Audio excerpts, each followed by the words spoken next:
morning and happy Monday. Thanks so much for watching us here on Wave Extra. Trying something a little bit new right now. So we're streaming. So happy to be trying that. Yes, and so hopefully you can catch us anytime. And now we're on at 7, so you can catch up on your news and, of course, your weather. Yeah, and we're watching rain moving into the Louisville metro right now. So, hey, it's the perfect time for that, right?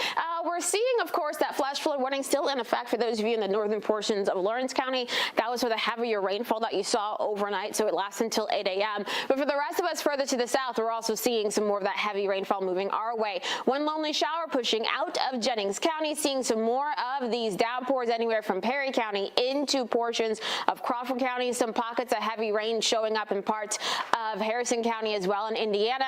Now towards the metro, especially for those of you from Valley Station to PRP, the Shively over the Jefferson Memorial Forest. Some more of that moderate rainfall moving your way. Heavy rain now showing up right along 65 in Bullitt County, so that can slow down the morning commute in those spots. Anywhere from Bardstown to Hodgenville to E-Town, also getting in on some of these scattered downpours, and this does stretch back down into Hart County. So this is just the first wave of rain that we're seeing for today. Not a lot of lightning with it, just a little bit of that rain pushing through. Going to get a little bit of dry time after this batch moves out, and then we'll add back in some more of those showers and thunderstorms for later on this afternoon. Keep in mind with each round of thunderstorms that we see for today, heavy rain certainly a potential issue, but we'll also have to keep an eye on the strong wind gusts that could be embedded in some of these storms. Temperatures today going to be climbing well into the 80s for your highs, but that humidity is still high, so you're going to feel like the 90s across the region. I'll talk a little bit more about the rainfall coming our way for tomorrow as well in just a bit.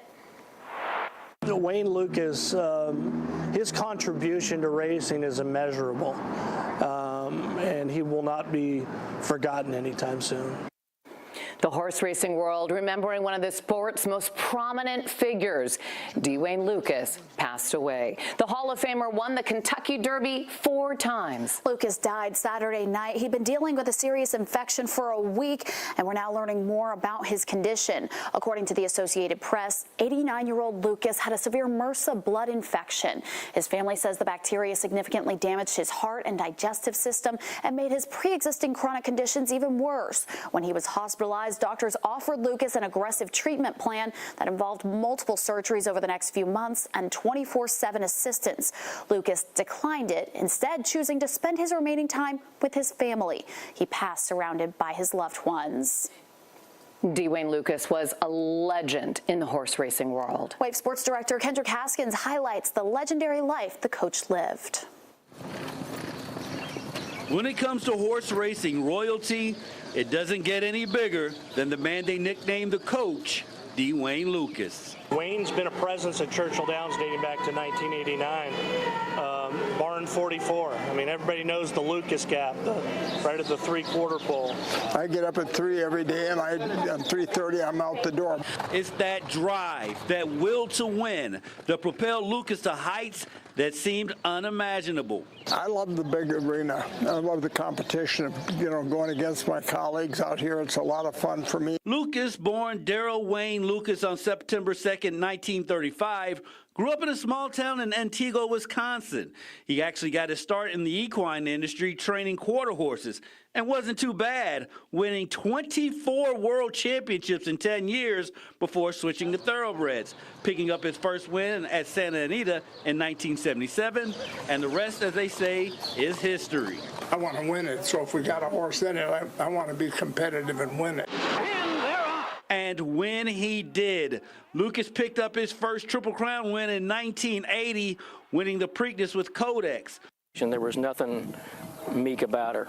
Lucas finally got his first Kentucky Derby win in 1988 with the filly winning colors, one of only 3 fillies to ever win the Run for the Roses. Oh, I think this is the top of the world. From here you look down on everything.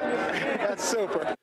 Lucas would go on to win the Derby 4 times, the Preakness 7 times, including in 2024 when he became the oldest trainer to do so. I thought his action down the backside was beautiful, and I knew that he was handling the track. I said, watch out, he's not going to quit. It never gets old at this level. I love the competition.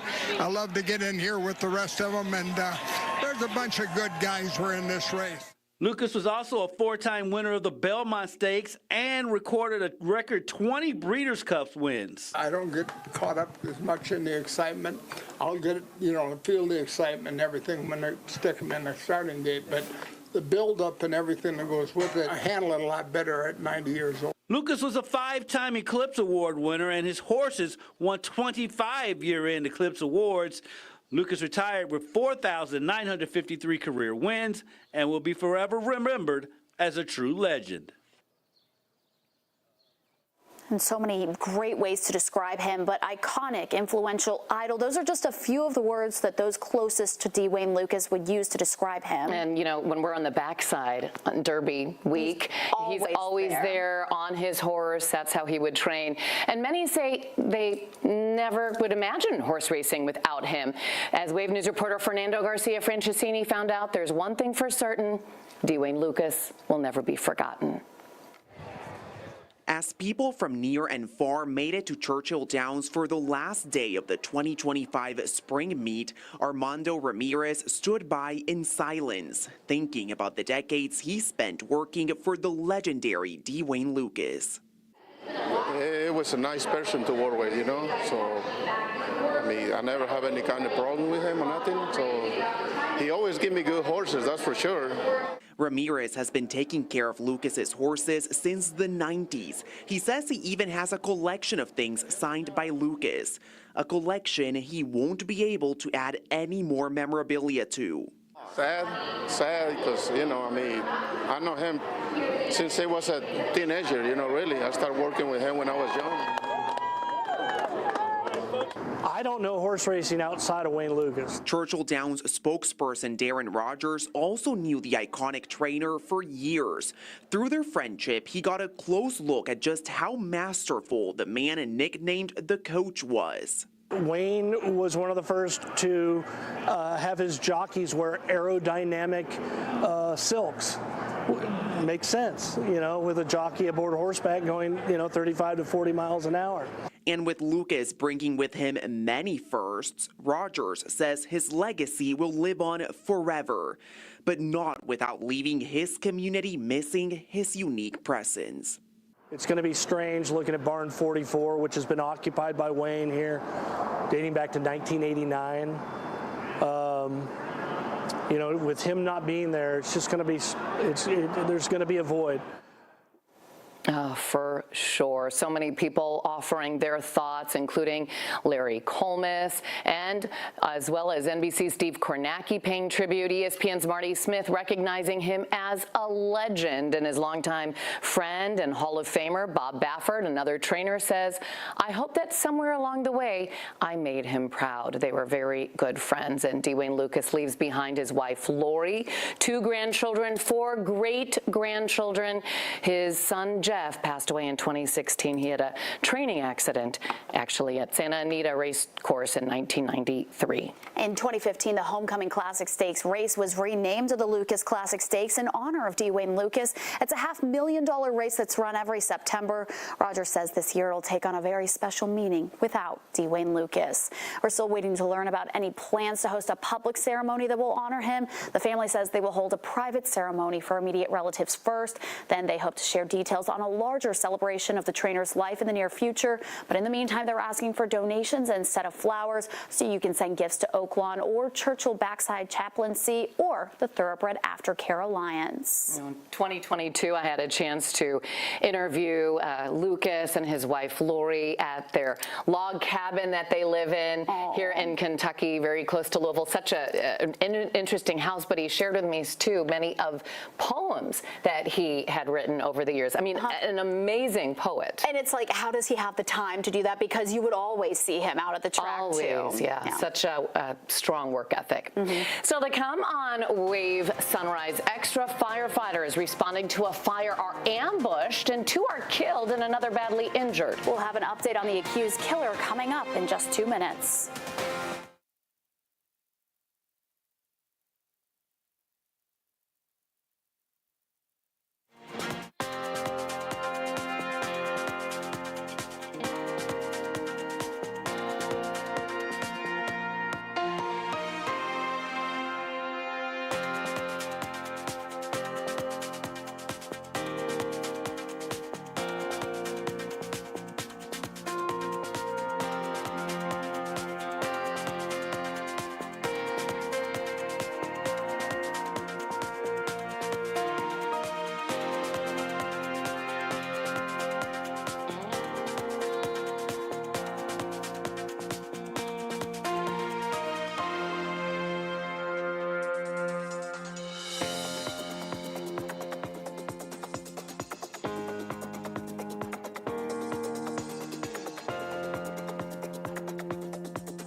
The showdown in Congress over the so-called Big Beautiful Bill is ramping up this morning. After hours of debate, senators will begin a process at 9 a.m. to offer unlimited amendments before a final vote. Republicans are trying to steer the 940-page domestic policy legislation through the Senate as they near a self-imposed 4th of July deadline for full passage. NBC's Alice Barr has the details from Capitol Hill.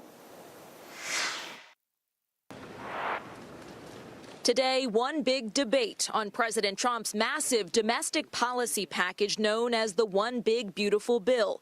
This morning, senators starting a vote-a-rama when they can offer unlimited amendments to change the bill before a vote on final passage. Democrats making their objections clear late into the night. This legislation is the most significant attack on the health care needs of the American people in our country's history. The bill includes cuts to programs like Medicaid that the nonpartisan Congressional Budget Office estimates would cost more than 11 million Americans their health care. Republicans argue changes like new work requirements will make the program stronger in the long run. We want them to be safety nets, not hammocks that people stay in, but getting people on their feet. Republican Senator Tom Tillis opposes the Medicaid cuts and on Saturday voted against a key procedural vote, though the bill still advanced 51-49. On Sunday, after scathing criticism from President Trump, Tillis announced he won't seek re-election. Asked if there's room in the GOP to disagree with the president. If you have the courage to, and if you don't, there isn't. Democrats also objecting to extended tax cuts, part of why the bill's expected to add more than $3 trillion to the deficit over 10 years. Using fake math and budgetary hocus pocus to make it seem like a gargantuan tax break for billionaires is going to cost virtually nothing. That's insane. Republicans largely lockstep. It's going to make us all more prosperous. Looking to press ahead with the Trump agenda. In Washington, Alice Barr, NBC News. And there's very little margin for error, and we're expecting to see amendments from senators in both parties, with Republican Susan Collins saying she's leaning against final passage without substantial, as President Trump urged cost-cutting Republicans not to go too far. And take a look outside, though, right now. Tawana, a chance for some rain moving in, especially right now. Yeah, we're watching that rain moving through the metro right now. So for those of you heading out the door, just keep that in mind. Have the rain gear ready to go and keep it around for most of the day, because right now we are seeing drier conditions for those of you who dealt with the heavy rainfall overnight in southern Indiana. But we are watching some of those light to moderate showers anywhere from Jasper down into Perry County. Some more of that lighter rainfall from near English to Palmyra and south into portions of Floyd County in the Louisville metro. Here's where we're seeing some moderate to at times heavy rain anywhere from near Shively to Valley Station, through the Highlands and all the way towards Mount Vernon and Fern Creek, getting in on some of that heavy rainfall. Seeing some of the heaviest rain in the more northeastern portion, of Bullitt County. So for those of you traveling through Bullitt County, especially on Bardstown Road on 150, this is where you're going to be dealing with some of the heavier rainfall as of right now. From Bardstown to New Haven, down towards Hodgenville, back towards Bonnieville, you're all seeing some of these pockets of heavy rainfall with the thunderstorms moving nearby. You can even see those water droplets there on the camera in Bardstown, with the wet roads there off into the distance after that shower moved through. Your temperatures are in the low to mid 70s outside of Louisville. In Louisville, we're in the mid to upper 70s as of right now. We'll watch for temperatures climbing into the 80s for later on this afternoon. After this wave of storms moves through our area for this morning, we get a little bit of a break, and then we'll add back in some storms as we head into the afternoon and evening. We'll have to keep an eye on the strength of some of those storms, because everybody is underneath a marginal risk of severe weather. That's mainly because of a damaging wind threat that will come along with some of the stronger storms later on this afternoon and evening, and some of you could see up to an inch of rain. Now, once we get into your Tuesday, the cold front that's off towards our northwest, that will sweep through, bringing some more of those showers around for the morning hours, adding back in some thunderstorms, especially in Kentucky for tomorrow afternoon and evening. Still looking at highs in the 80s tomorrow everybody dries out once we get into Tuesday night. Temperatures actually fall down into the 60s for all of us. It's been a while since we've seen that. Once we get into your Wednesday and Thursday behind that front, it's all about the lower humidity. Now, it's not going to completely go away because, hey, we're still talking about highs in the 80s. However, it's going to be a lot lower for what we typically see at this time of the year. So we'll take it. Temperatures will still be in the mid to upper 80s on Wednesday, into the upper 80s and low 90s on Thursday. The 4th of July, we're going to be sweating it out a little bit with highs in the low 90s for everyone at that point, keeping things on the warm and humid side for the upcoming weekend too. Once we get into next week is when we'll start to see some more of those showers and thunderstorms coming back our way. So keep that in mind as you're planning ahead, not just for the holiday weekend, but into next week as well. Thank you, Tawana. A man armed with a rifle started a fire on a mountain in northern Idaho yesterday and began shooting at firefighters as they arrived, killing 2 and injuring a 3rd. The body of the man found on the mountain is believed to be the only suspect responsible for the fatal shootings. A weapon was also found near the body. Speaking at a late Sunday evening news conference, Sheriff Bob Norris said a cell phone signal led authorities to discovering the body. We had a cell phone activation that was in the same spot since about 3:16, and that it was in the same area, and we honed in on that cell phone, and we saw that there was a male, appeared to be deceased, with a weapon nearby. Norris went on to apologize to the fire department about the lives lost and confirmed that the shooting was, quote, total ambush taken by surprise. A procession took place for 2 firefighters yesterday. They were taken to Spokane as part of a procession with firefighters, police, EMS, and other first responders. Dozens of members of the public gathered on overpasses in North Idaho to show respect for the fallen firefighters. A 3rd firefighter was also injured in the shooting and is now recovering in the hospital. That firefighter is said to be stable. A wildfire is forcing people in California out of the San Bernardino Mountains. This video shows the fire burning near Silverwood Lake. It's now spread to 500 acres and is only 10% contained. California state leaders have issued evacuation orders for families living there. The cause of that fire is still under investigation. It's 7:18 right now. Still to come here on Wave Sunrise Extra. Today is officially Dr. Marty Polio's last day as the JCPS superintendent. How he describes his time in that role and his future plans. It's coming up on Wave Sunrise Extra.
New details into the newsroom overnight. A man is charged with murder after a shooting in Bullitt County. Kent Russell is now charged with murder. Kentucky State Police say the shooting happened in Pioneer Village early Sunday morning.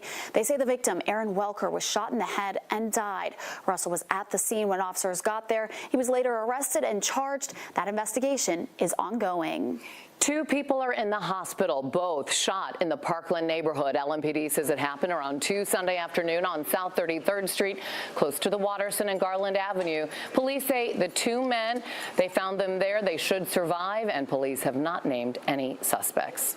The trial for the Brooks, Houck, and Joseph Lawson trial resumes this morning. So far, prosecutors have laid out their story for where Houck was and what he did when his girlfriend Crystal Rogers disappeared. One witness, Heather Snellen, once dated Steve Lawson. She told the court one night in 2017 she overheard Steve and his son Joseph talking about moving a body at the Houck farm with a skid steer. Forensics expert and LMPD detective Tim O'Daniel walked the jury through Houck's cell phone data on the last day Crystal was seen. O'Daniel says around 4 p.m., Houck went to a hardware store, his home on Glenview, and then back to the farm at 7:30 to midnight. Houck told police he had gone straight home, but data shows he stopped at a park and then arrived home earlier than he told them. Another neighbor who lived across the road from Rogers and Houck said she saw Houck's mother, Rosemary, and his brother, Nick, there on July 4th of 2015. And she said the two rarely visited. She told the jury she saw Nick take 2 bags from his car to his mother's and then 2 more from inside the house into his mother's car. But what was in there, no one has answered. And we should hear the next round of testimony this morning starting at 8:30 a.m. We'll bring you the latest updates from the courtroom as they come in. A local organization is holding a rally today calling for better treatment to people detained by federal immigration officials. The group calls themselves Do Something Southern Indiana. They're having that rally to stand in solidarity with ICE detainees. They say they're calling for due process and humane treatment of immigrants. That rally will be this morning at 8:30 near the Clark County Clerk's office. The group says they held a similar rally on June 5th. Tonight, you can share your thoughts on the Bowman Field driver's license branch and the services it offers. A community meeting is happening tonight at 6 o'clock at the Douglas Community Center. Congressman Morgan McGarvey will also be at the meeting. It's open to the public, but registration is requested. We have a link to that forum over on wave3.com. Today is the last day for JCPS Superintendent Dr. Marty Polio. He served the district as top leader for 8 years. Polio described his time with the district as superintendent as difficult and challenging. He was superintendent during the pandemic and then also had to deal with those transportation issues. He's been working in schools for more than 30 years. Dr. Brian Yearwood replaces Dr. Polio. He was chosen earlier this summer after an extensive search. Polio will begin as the president of the Ivy Tech Community College tomorrow. Not taking much time off between those 2 jobs. Yeah, no time to relax there. Getting into it. All right, well, thanks so much for joining us. We'll be back with so much more coming up at 7:30.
This Wave News Update is sponsored by Oxmoor Auto Group.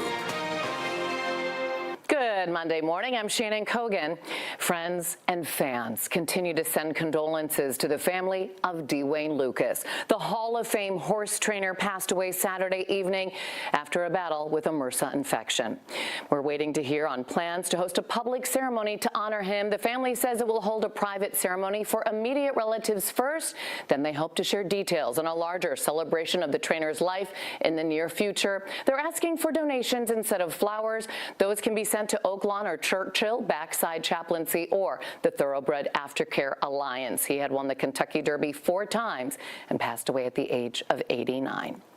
Here is Tawana right now. We're watching some storms move through right now. Yeah, we're keeping an eye on the rain currently moving through portions of wave country. A little bit more of those showers showing up anywhere from near Jasper down towards portions of Perry County and into parts of Meade County. We're also seeing some more of that light rain from Palmyra in the parts of Floyd County. And now in the metro, we're seeing some pockets of heavy rain first towards the Highlands, especially for anyone traveling in Bardstown Road there, and also seeing some more heavy rainfall near Seatonville too. That does stretch into portions of Bullitt County, Spencer County, and even into Nelson County. For those of you further to the south from New Haven all the way towards Munfordville, you're also seeing some pockets of that heavy rainfall. You can certainly see the impact in Bardstown where the roads are still wet. We have the clouds overhead as of right now. Everybody is starting off the day with those temperatures in the 70s. As we look ahead to the next 12 hours, going to watch for a little bit of a break from the rain after this batch moves through, and then we'll watch for additional rounds of storms once we get into this afternoon and evening.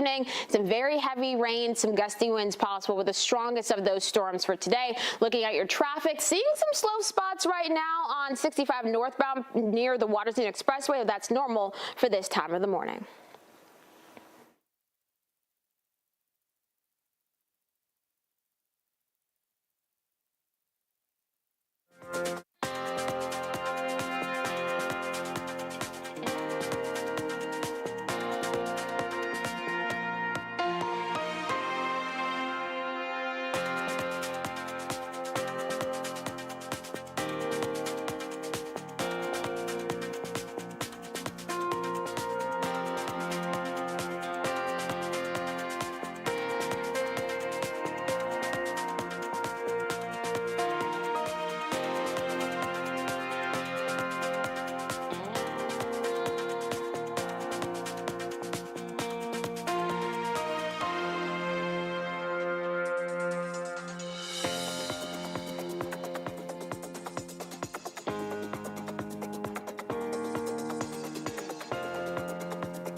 Thanks for sticking with us here on Sunrise Extra. Well, a Wave News crew visit to the hallowed grounds of Eastern Cemetery has become a regular and bittersweet ritual. We've reported on issues there for a few years now, and nevertheless, the Friends of Eastern Cemetery leaders and volunteers alike still do the grueling but very gratifying work to whack some weeds and offer families a green, pleasant place to honor their loved ones. Wave News reporter Jose Zazaya shows us their labor of love.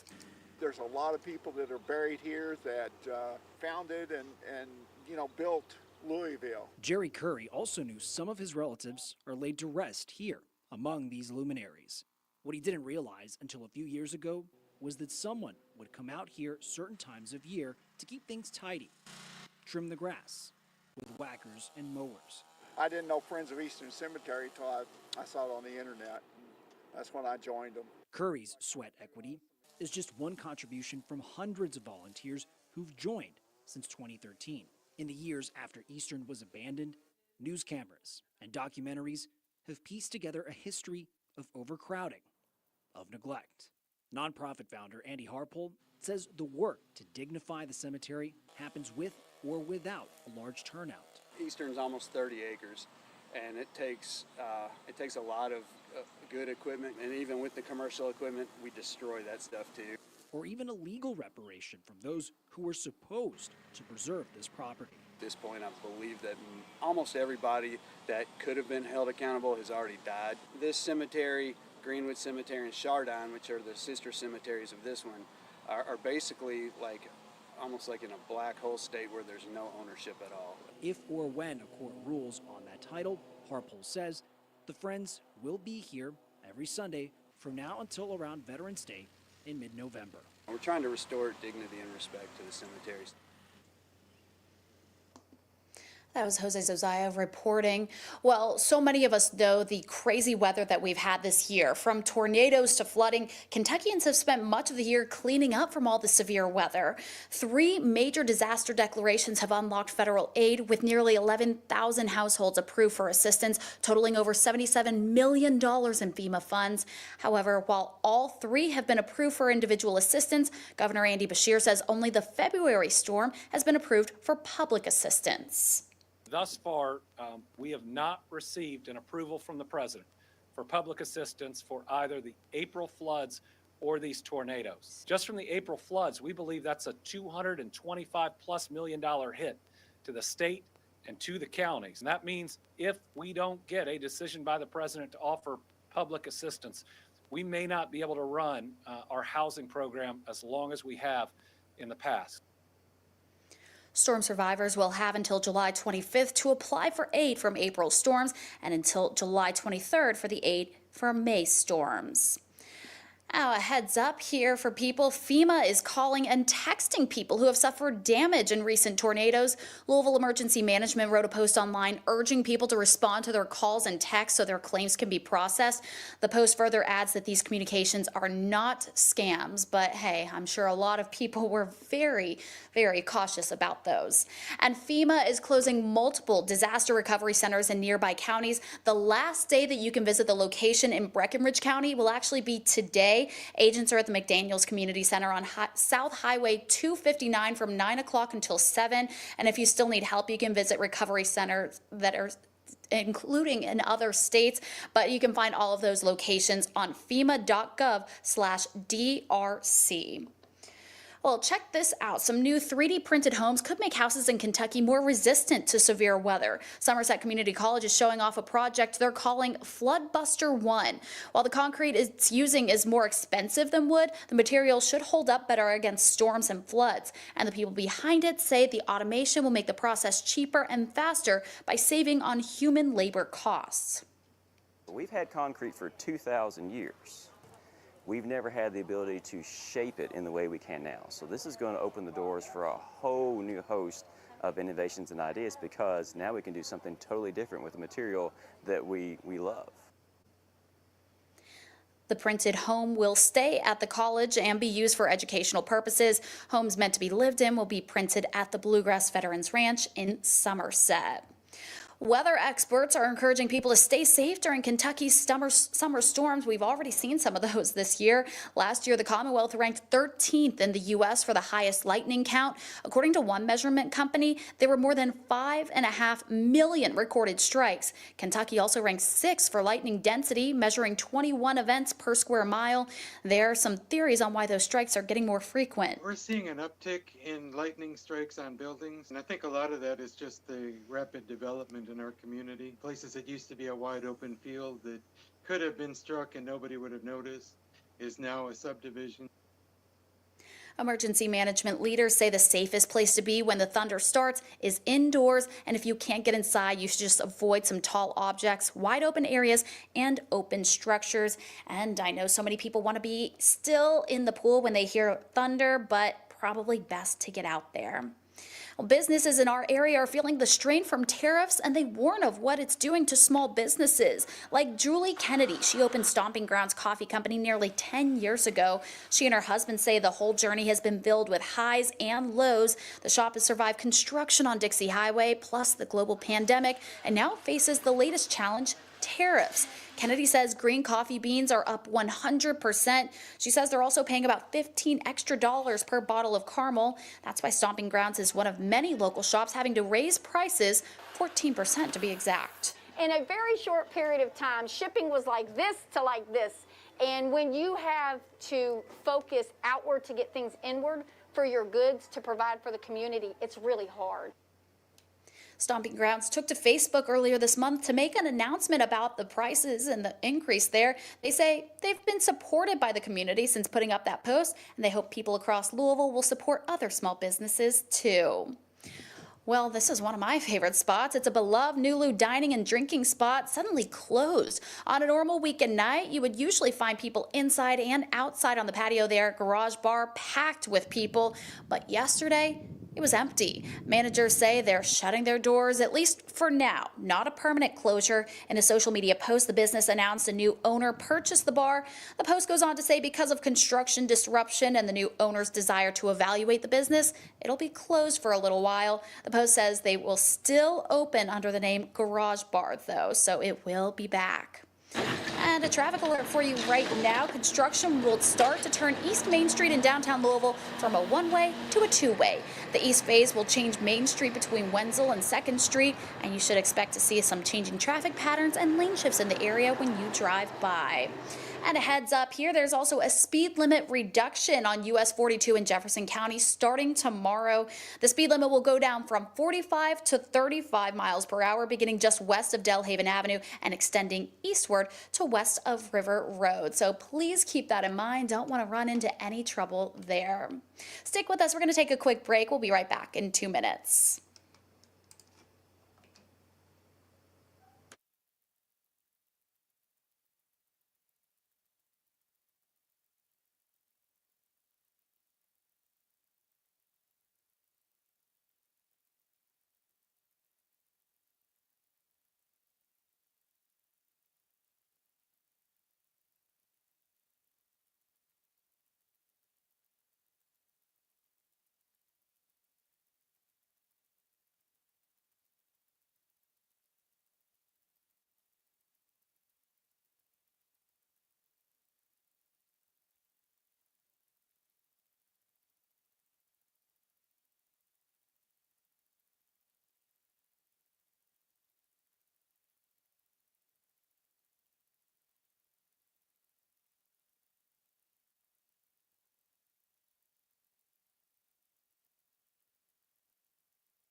Well, as we know, summer is in full swing, and that means a lot of people will be having barbecues, spending a lot of time with families. And it's not just a time to spend time with family and celebrate. Doctors say you should also be checking in on your family members, maybe notice if an older relative is developing any changes in their mental health. Wave News reporter Kirsten Foote explains why. The Centers for Disease Control says almost 7 million people in America have Alzheimer's disease, and that number is expected to triple by 2060. And Alzheimer's can make holidays like the 4th of July difficult. Dr. Greg Cooper with the Norton Neuroscience Institute's Memory Center says it's important for families to be patient with their relatives who have Alzheimer's. He also says if you have older family members and haven't seen them in a while, it may be a good idea to pay a little closer attention. Yes, we might want to see changes in memory itself. Are my parents more forgetful? Are they repeating themselves more often? But also look for changes in their behavior. Are they keeping house like they used to? Are they taking care of themselves like they used to? Are they more disheveled? He says if you notice these changes, it's important to have a conversation about what you see or even encourage your family members to see a doctor for an evaluation. Kirsten Foote, Wave News.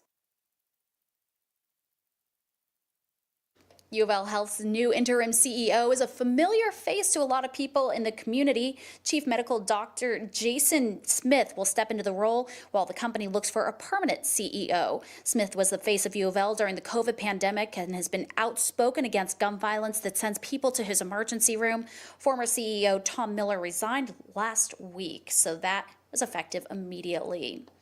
Well, a high school senior sharing a really inspiring story, making a name for himself, overcoming, learning how to walk again, to starring in his high school play. Hallie Jackson has the story. It's a song you've probably heard before, and a time-honored high school tradition, the spring musical.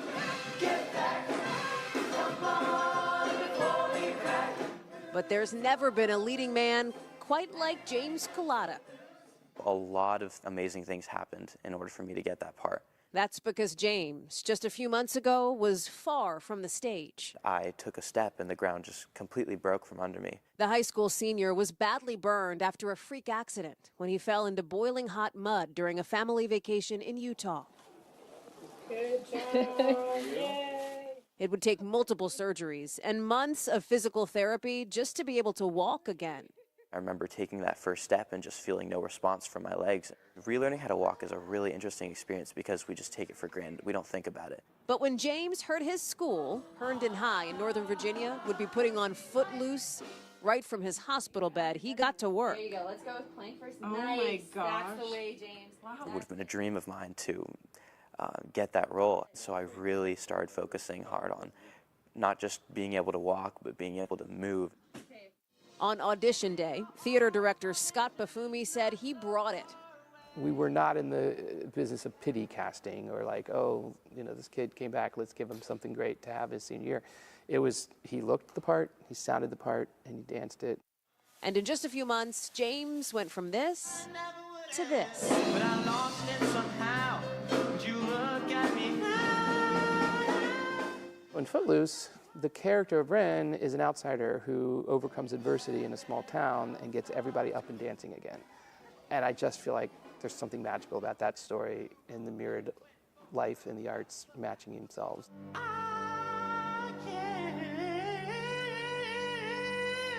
Proving the show must go on is more than just a phrase. For James, it's a way of life.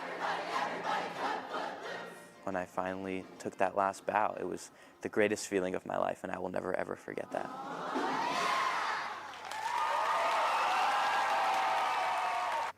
So impressive right there, too. Show must go on, absolutely. Well, a heads up here, the FBI is warning a notorious cyber criminal group is now targeting airlines in the United States.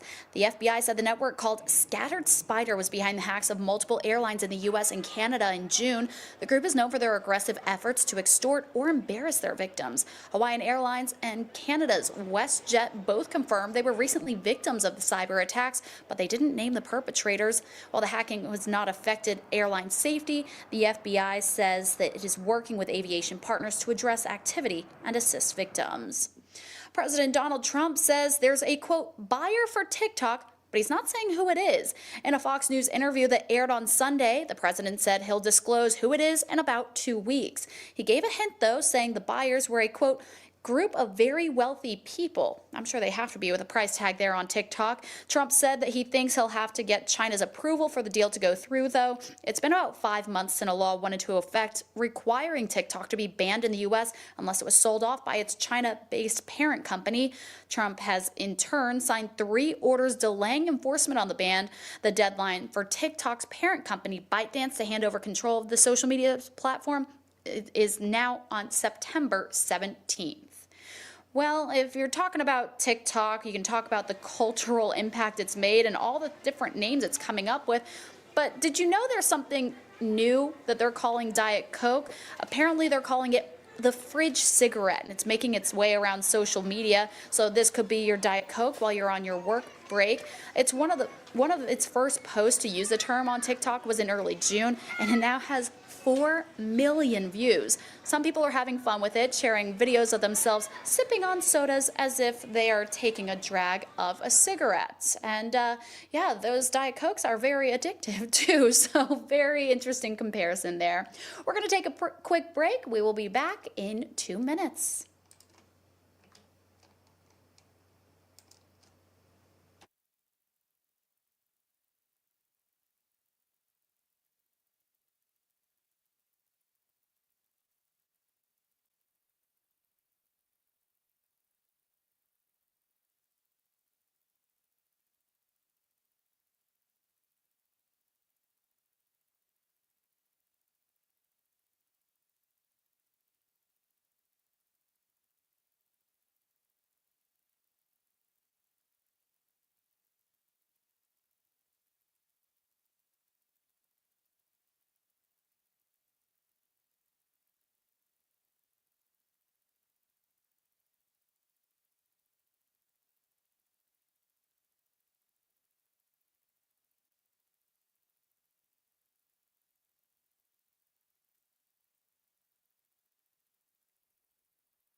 Well, as so many of us have already noticed, summertime is the perfect time to get out there and enjoy a swim in the pool. But for many adults in West Louisville, they didn't learn how to swim from a young age. That could be lack of access to pools, but that skill is so important, not just for the fun, but for survival. Wave News reporter Jose Zozaya shows us a program that's helping teach adults how to swim. Saturday morning, an ideal day for a cool dip at the recently opened Algonquin Pool. It's the latest class taught by Central Adult Learn to Swim, a program that's changed lives for people like Rochelle Hinkle. I took a class maybe like back in middle school, but it was unsuccessful.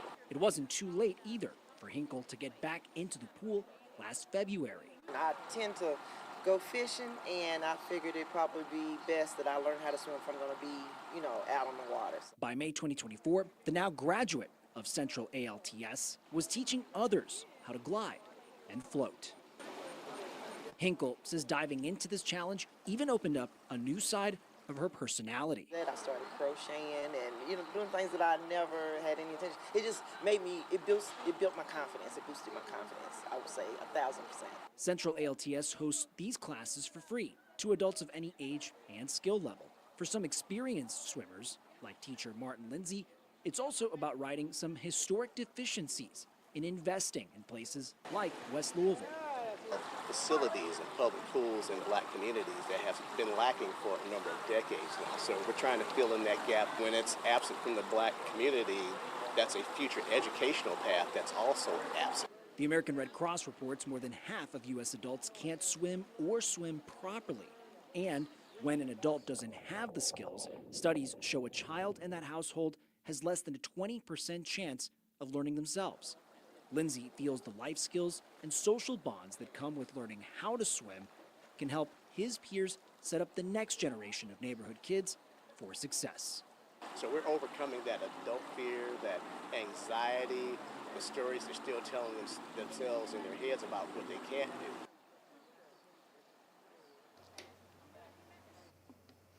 And they've already made a huge impact. They've already taught 750 adults how to swim. Their demand is so high, they even have a wait list right now for adult swim classes, but they do offer other courses. We have so much information over on our website, wave3.com. So if you're planning to take your kids swimming in a lake or maybe a river this summer, it's important to be careful out there. Dr. Purva Grover says water conditions can change very quickly. 1 minute, they're calm, but the next, a current is forming under the surface, and that can be dangerous even for the strongest of swimmers. Dr. Grover says you should only swim in areas where it's permitted. You should also wear a U.S. Coast Guard approved life jacket. That way you have an added layer of protection in case you run into any trouble. And if you're going swimming with children, there should always be a designated adult to watch. Unfortunately, a lot drownings, actually more than less, are what we call silent drownings, because it just takes 1 or 2 gulps before the child or the human can go under, and then as soon as they go under, they have that vasovagal response, so they cannot scream or shout, and it becomes a whole tragic situation very quickly. So it's not always the yelling, the thrashing around which might happen. And she also says this is why it's important to know CPR just in case of an emergency.